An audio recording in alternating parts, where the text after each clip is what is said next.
Palestina, lentera listrik warna-warni dan aneka hiasan lain biasanya tergantung di jalan-jalan di Gaza, tepi barat, dan Yerusalem Timur saat Ramadan. Namun, pada tahun ini warga Palestina menyambut Ramadan dengan kesedihan serta kesunyian karena pembatasan dan meningkatnya kesengsaraan. Pada Ramadan tahun ini, warga Palestina tidak akan melaksanakan salat tarawih di masjid maupun berkumpul bersama kerabat untuk berbuka puasa bersama.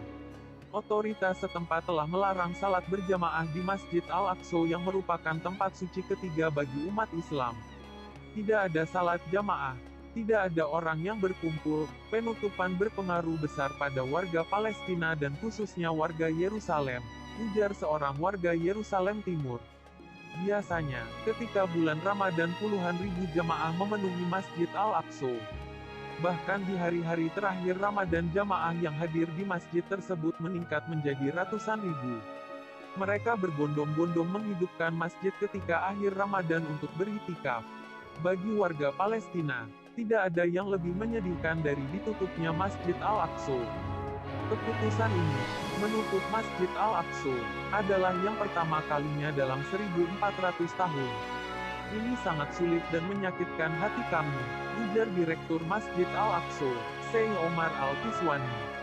Pemerintah Palestina telah memerintahkan untuk menutup sekolah, ruang pernikahan, restoran, dan masjid selama pandemi.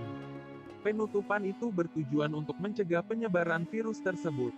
Namun di sisi lain, puluhan ribu warga Palestina menjadi pengangguran akibat penutupan tersebut.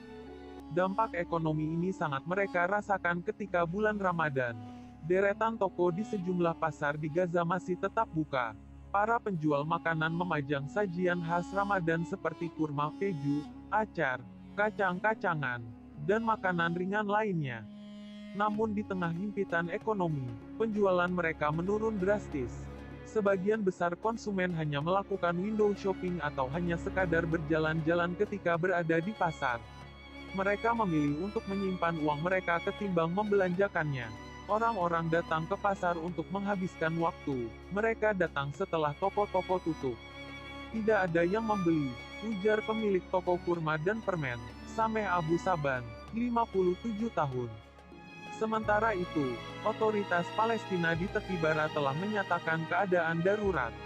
Otoritas setempat telah melonggarkan penerapan lockdown agar aktivitas bisnis tetap berjalan, terutama ketika Ramadan. Meski toko dan supermarket sudah dibuka, para pedagang mengeluhkan sepinya pembeli. Penurunan pendapatan diprediksi bisa mencapai 50%. Salah satu pemilik supermarket di Hebron, Maher Al-Kurdi mengatakan, tahun ini adalah Ramadan yang paling menyedihkan karena toko menjadi sepi dan masjid ditutup. Ini adalah Ramadan yang menyedihkan. Biasanya toko akan ramai dengan banyak orang, dan masjid ditutup. Ini merusak cita rasa Ramadan, ujar Al-Kurdi.